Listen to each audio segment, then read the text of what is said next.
सभी छोटे बड़े श्रोताओं को सुनीता भटनागर का प्यार भरा नमस्कार। ऑडियो स्टोरीज के हमारे चैनल कहानी जगत में आप सभी का स्वागत है। हिंदी कहानियों की श्रृंखला में आइए आज सुनते हैं देवी नांगरानी जी द्वारा रचित कहानी मासूम सिसकियाँ। माँ, तुम भैया को लेकर कब आओगी? जल्दी आओ ना। नन्ही सी 3 साल की उम्र की वो नन्ही सी कली प्लास्टिक के फ़ोन पर कहे जा रही है। हाँ, वह प्राची है और नील नम आंखों से शून्यता के उस पार देख रहा है जहां उसे अपना अस्तित्व, अपने आसपास का घर संसार और उसमें बसने वाले लोग एक स्वप्न से लग रहे हैं। सिर्फ हकीकत के रूप में प्राची का लगातार फोन पर बात का सिलसिला, जो अपनी माँ को बार बार आवाज देती रही, वही उसे हकीकत की दुनिया में ला रही है। सुनने वाला दर्द को जानता है, पहचानता है, पर लादवा उस दर्द को आंसुओं के साथ पी जाना अब उसके बस में नहीं है। पापा, माँ को अस्पताल से ले आओ ना, मुझे माँ के पास जाना है पापा। और उसकी आवाज़ सुबकती सिसकियों की धारा बनकर आस पास गूंजती रही, पल पल हर पल। आज चौथा दिन था, पर नील और उसके माता पिता खुद को असमर्थ पा रहे हैं उस नन्ही जान को यह बताते हुए कि स्नेहिल उसकी माँ अब नहीं रही। वह हर बंधन को तोड़कर चली गई है और अपने पीछे छोड़ गई है एक बिलखता हुआ क्रंदन। कितने खुश थे वो दोनों, नील और स्नेहिल, सब के साथ अपने घर संसार में। प्राची उनकी बगिया की पहली कली, जिसको 3.5 साल से अपने आंचल की ठंडी छांव में प्यार से सींचा, पाला और महकने का मौका दिया। प्राची अपने भाई को अगले साल राखी बांधेगी ना, कहती हुई स्नेहिल खुशी से विभोर हो उठती थी। बस अब 9 महीने पूरे होने को थे और उन्हें पता था कि आने वाला नव मेहमान लड़का है। एक संपूर्ण परिवार का स्वप्न और अपने आने वाले भविष्य से अनजान वो खुशी के सागर पिए जाते थे, सपनों के नए जाल बुनते जाते थे। ड्यू डेट जुलाई 25 या 26 की मिली हुई थी, पर 23 तारीख को घर में तहलका सा मचा हुआ था। स्नेहिल बिन जल मछली की तरह मचल रही थी। परिवार के सभी लोग उसे सहलाने की, पुचकारने की कोशिश में लगे थे। अस्पताल फोन लगाया, गाड़ी स्टार्ट हुई और स्नेहिल की जिंदगी की रफ्तार गाड़ी की रफ्तार से मेल जोल न खाकर हिचकोले खाने लगी। पिछली सीट पर बेचैनियों से भरी स्नेहिल को बीच राह में छाती में दर्द का एहसास हुआ, पर नील की माताजी को लगा कि वो प्रसव पीड़ा का अंश है, सो सहलाते पुचकारते अस्पताल पहुंचे, जहां वह तुरंत डॉक्टरों के हवाले कर दी गई, जहां उसे अब आईसीयू में ऑक्सीजन दिया जा रहा था। बस कुछ पलों में ही दुखद समाचार देते हुए डॉक्टर ने समझाया, कार में उसे जो घुटन हो रही थी वो लंग्स में ब्लॉक आने के कारण थी और बच्चा उसी वक्त ऑक्सीजन न मिलने के कारण श्वास न ले पाया। और नील के पिता, जो खुद एक बहुत ही बड़े पद पर नियुक्त एक तजुर्बेकार डॉक्टर थे, सूचना पाते ही कुछ समझकर तुरंत 8-10 डॉक्टर की टीम मंगाई, एक हेलीकॉप्टर को भी इमरजेंसी के लिए तैयार रखवा लिया। अब सभी डॉक्टर स्नेहिल को बचाने की कोशिश में जुट गए, शायद किसी अस्पताल ले जाना पड़े, यही सोचकर सब तैयारियां हुई थी। पिताजी, माँ को लेकर आप जल्दी आइए, स्नेहिल। और भारी आवाज में नील ने स्नेहिल के माता पिता को शिशु के दुखद समाचार के बारे में बताते हुए परिस्थिति से अवगत कराया। वे कैलिफोर्निया में थे और जल्द से जल्द जो फ्लाइट उन्हें मिली उसे लेकर न्यूयॉर्क के लिए रवाना हुए।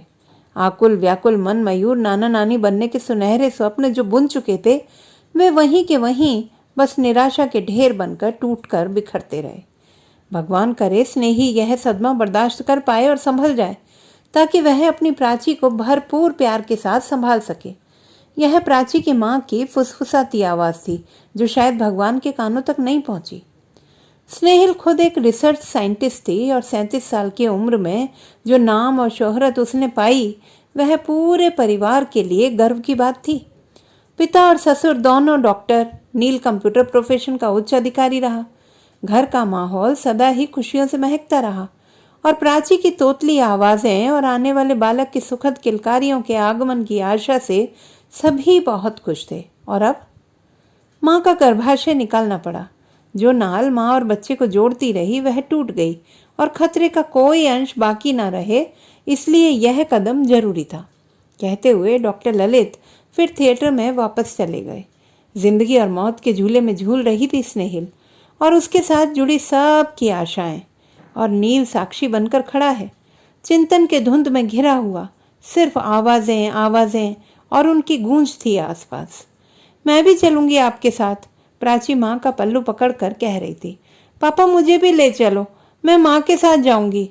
जब घर से निकल रहे थे तब स्नेहिल ने पुचकारते हुए अपनी जान प्राची से कहा था, बेटा तुम यहीं रहो घर पर, मैं अस्पताल से तुम्हारे भाई को ले आऊंगी। और अब प्राची का सामना कैसे होगा? स्नेहिल को कैसे संभाल पाऊंगा? उसके खाली दामन को किस हाथ से भर पाऊंगा? उलझनों का तांता और नम आंखों में तैरती हुई यादों की परछाइयां दिल की दहलीज पर रुककर भी नहीं रुकी। पत्थरों को शायद किसी ने रोते हुए नहीं देखा है, पर सच मानो उनमें भी धड़कन होती है, पर वे खामोशियों से हर सदमे को झेलते हैं। नील की सोच के सिलसिले को पिता के स्नेहिल छुआव ने पुचकारा। बेटे के दर्द को, उसके अरमानों के घात को समझ पा रहा था वह, पर मजबूर था। डॉक्टर था, समझ रहा था जो कभी किताब के पन्नों में पढ़ा, आज जामिन बनकर वही केस उनकी बहू स्नेहिल पर पूरा उतर रहा है, रफ्ता रफ्ता। बेटा आज तक नहीं सुना है और न देखा है कि लंग्स के ब्लॉक की वजह से शिशु को और माँ को जान से हाथ धोना पड़ता है, पर पुस्तकों में पढ़ा है। अब दुआएं करो कि हमारी स्नेहिल को कुछ न हो। कहते हुए पिता फिर से थिएटर में चले गए थे, जहां अभी अभी डॉक्टर ललित गए थे। नील चौकन्ना हो गया। पिताजी यह क्या कह रहे हैं? और उसे एहसास होने लगा उस बेबसी का जो एक लहूलुहान छटपटाहट सी सिहरन बनकर उसके सीने के हर कोण में समा गई। इतने सारे डॉक्टर मिलकर भी कुछ नहीं कर पा रहे थे। स्नेहिल को बचाने की हर मुमकिन कोशिश नाकाम हुई। हाथ जो दुआओं के दर पर उठ रहे थे अब छाती पीट रहे थे। आशा का दामन थाम कर इंसान रेत पर घरौंदे बनाता है, उन्हें संवारता है, और फिर जब उन्हें बिखरता हुआ देखता है तो सहरा की तपती धूप सी जलन तड़प बनकर उसकी आत्मा के अधर को भी जला देती है। उससे भी ज्यादा पीड़ादायक रेगिस्तान के बीचों बीच रेत के ढेर पर बनाया हुआ आशियां एक ऐसे टीले की तरह होता है जो ढह तो जाता है पर मुट्ठी की पकड़ में नहीं आता। यही बेबसी की चरम सीमा है।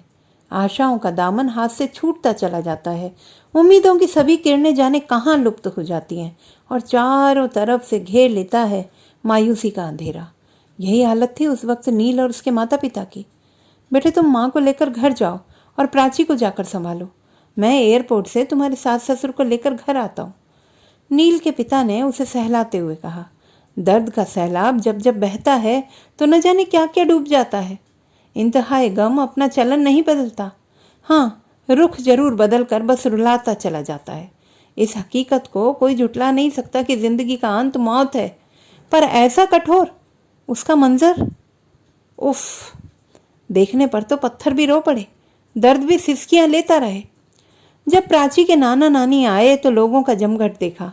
यह तो पता था कि शिशु नहीं रहा, पर देर न लगी यह जानने में कि किस बुरी तरह से जिंदगी ने उनके साथ छल करके उन्हें बुरी तरह से पछाड़ दिया है।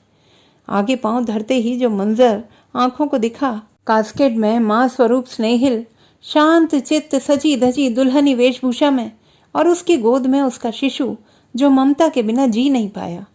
दोनों एक निश्चिंत निद्रा की गोद में विश्राम से लेटे थे। दिल को दहलाने वाला यह दृश्य हर सीने पर एक छाप छोड़ गया, और आज 10 दिन के बाद भी जब एक झटपटाहट मन को झंझोड़ रही है तो कलम उठाकर अपनी पीड़ा से राहत पाने के लिए दर्द की परिभाषा की गहराइयों में झांकने की फिर से कोशिश कर रही हूँ, जिससे आमना सामना न जाने कितनी बार होता रहा है। कभी मुझे रुलाने में वो कामयाब रहती है, कभी तो खुद भी इस मानव मन की पीड़ा से परेशान होकर सिसकने लगती है। भगवान मेरी ही बेटी की जीवन डोर क्यों काट दी? यह क्रंदन स्नेहिल की माँ का था जो वहीं पर बैठी अब अपनी बेटी की छाती पर सोए शिशु को सहलाते हुए अपने जख्म कुरेदने लगी थी। आज फोन से पता किया, यही जाना कैसे प्राची आज भी खिलौने वाले फोन से अपनी माँ को आवाज दे रही है, बुला रही है। उसे कौन यह समझाए कि जिंदगी को छीनने वाली मौत उसकी माँ और भाई को उससे दूर, बहुत दूर ले गई है, जहाँ सिर्फ जाने की राह खुलती है, लौट आने की नहीं। वह तो इंतजार में अब भी आस लगाए कह रही है, माँ भैया को लेकर जल्दी घर आओ ना, माँ आ जाओ, आओ ना माँ। तो दोस्तों ये थी हमारी आज की कहानी। आपको कैसी लगी कमेंट बॉक्स में लिखना ना भूलें। चैनल को सब्सक्राइब करें, लाइक करें और मित्रों के साथ शेयर करें।